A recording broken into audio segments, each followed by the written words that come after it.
Cinder is still alive. Well, we all knew Cinder was still alive, actually. It was obvious from last season where she didn't disappear, or nor did she her power of the Fall Maiden would outburst and go on to someone else.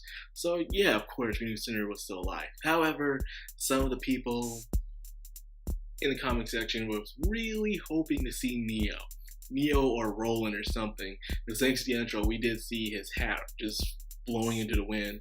So who knows, we'll probably see Neo or Roland in his volume down the road. So keep your fingers crossed. So yeah, Cinder is alive, and she still wants to go after Ruby in the game. Which I don't see why. Because, okay, you're after Ruby for what she did to you in Volume 3. But wouldn't you want to go after Raven for what she did to you in the last volume?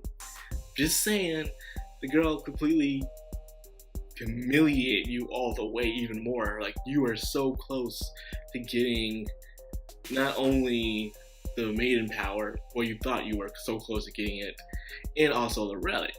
So, in my opinion, I would want to go after Raven more than I want to go after Ruby. Since Raven is pretty much still on the run, and she don't have anyone really backing her like Ruby does. You know, Ruby has her gang, and of course her uncle and Ozpin, while Raven just really has herself. But no, none of that. She's out about, and she still wants her revenge. However, she joined a group called the Spiders, and apparently, even though they already know where Ruby is, thanks to, I believe, Hetzel probably came there first and asked them about us. They did say big dude. The only dude I can think of is Hetzel. So yeah, Hetzel's also around in volume as well. But however, keeping the information uptight because they want someone else to as well sell out Cinder. I swear, these bad guy organizations, man, you just can't trust them. You know, you're out there looking for information, and they just lie to your face. It's like customer service, you know? You're trying to find the answer, something's wrong with a product, you want to know something, you go to customer service, you ask them, they lie to you, only to find out that you've been lied to later on, but it's too late. That's exactly how it feels like. But yeah. Anyway, let's just get down with Ozpin's matter because he was the main focus besides Cinder of this episode. Because I said it before, we've all said it before, the guy is hard to trust. He's always keeping secrets, and it just seems like, why would you want to work for someone who's always holding something up with themselves? They're never really opened. But however, not many of us really, not even myself for crying out loud, really thought about what Ozpin has been through his experience, through his many, many lives. We should have really thought about this. I should have thought about it, for God's sakes. That, of course, he's going to have trouble trusting people. Because, think about it. Yes, Lionheart betrayed him. But, like he said before, Lionheart probably wasn't the only one that betrayed him. Others have done in the past. They said, you can trust us, what's the matter? Why won't you trust us? And he lets his heart out. And when he does, from time being, he gets betrayed. So he's been living throughout all these years, making so many mistakes. Like he did say in Volume 1, when he was talking to RWBY, where he has made more mistakes than any man, woman, or child. So probably one of his mistakes is trusting the wrong people. So despite how Team RWBY are the main characters, to Ozpin, there are still people he has yet to fully trust.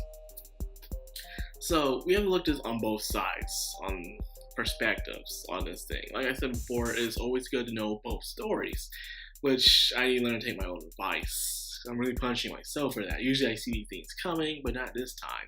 Because I could also immerse in other things about RWBY. Okay. On the team side, Blake, Yang, and Weiss, they see a guy who's constantly keeping secrets from them, and they're always having their lives in danger because he's not telling them anything. And because of that, they seem to be fed up and just want everything to be told to them, which is understandable. On the other hand, you have a guy who's been living for God knows how long through different lives, has tried to put his faith in humanity, had many allies, but how those allies have betrayed him.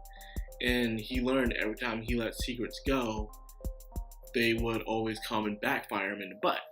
So you had that as well. But however, when there's no communication, of course things become indesirate. Things get worse. So it's best to do something than nothing. If you do nothing, things only can get worse because no one's trying to stop the freaking train that's just going down off the road and is about to crash into a blocked tunnel. So yes, I finally understand what Ozpin is going through, despite the fact the tension in this episode. Like, Yang, Blake, and Weiss were even willing to really even tackle freaking Uncle Crow, for God's sakes, just to get some answers out of Ozpin. Which is understandable, but it still shocked me a little. Like, really? He's the cool uncle. Anyways, the artifact. The artifact. We finally know what the artifact is. It's pretty much an answering device. That's what it is, man. I've seen an object like this plenty of times in shows and stuff. And I was still, surprised that there would have been something else, but it is a thing of knowledge. So, but in a way, I liked how they put the genie twist on it. You know, how you have the genie, you get the 3 wishes, and it won't come back until another, 1,000, but actually less, 100 years this time. But instead of wishes, it's 3 answers. And after given 3 answers, of course, it won't activate for another 100 years. I really don't see how that can really help out humanity if you only have to wait 100 years for 3 questions. In a way, and of course I like how freaking Nora used to, hey, can we ask for more questions? Like, no, it don't work like that, because it's the difference between granting and answering. Answering and granting are 2 different things, man. For instance, you say you wish you could have $1 million, they'll give you $1 million, but then can you ask for $1 million? It's completely different, because looking for answers and wanting something are 2 different things, despite you wanting both things. It's hard to explain. Yeah.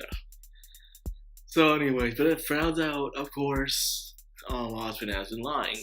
He said that the thing won't be active because the wish has already been used, but he lied. He lied again. And because of that, now Team RWBY are really on ice with this dude. Because it turns out he already used it before. The question is when, because he only has 2 questions left. So who did use questions? And of course, now they only have 1 question left because RWBY just asked what is Ozpin hiding from them. And we finally get to see the origins of Salem. So yes, I'm excited about that. I like to see finally, we get to see some backstory behind these villains. The only backstory we truly know about is just really is Emerald and Mercury. We just know that, Mercury had a dad who was an assassin. He had some surgery on his legs and he killed his father, while Emerald was someone who grew up poor and was using her powers to live by stealing. But other than that, we know nothing about Cinder.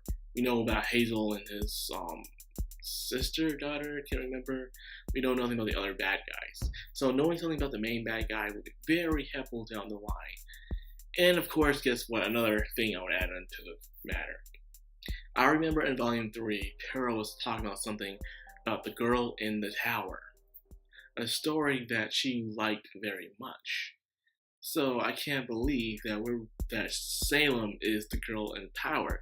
That would be very ironic, like a cruel irony, that one of Pero's favorite stories is the very one that's based on a person that kind of caused her own demise. That's kind of what you call a cruel fate. So anyways, that is RWBY, Volume 6, Episode 2. A lot of people would complain that we didn't get enough information or not much really happened in this episode. And I can see why they see that. In my opinion, I think that we did get enough actually for a startup of something to come instead, There's always those shows that starts up something, Episode 1 was just introducing us to the situation, and Episode 2 is a startup to some origin stories, to let us know, hey, Cinder is still alive. We're about to find out the origin story of Salem. And if you ask me, that's more than I could ask for, you know? These weren't things I was really thinking about in the back of my mind. I never really thought we were going to get an origin story from Salem, to tell you the truth, but I guess we are. So yeah, I'm excited about that. So anyways, that is my RWBY review. I hope you guys enjoyed. If you did, please rate, comment, and subscribe. Hit the bell icon so you get notified every time I upload. This has been Madcrownxox, and I'm signing out. Have a good one.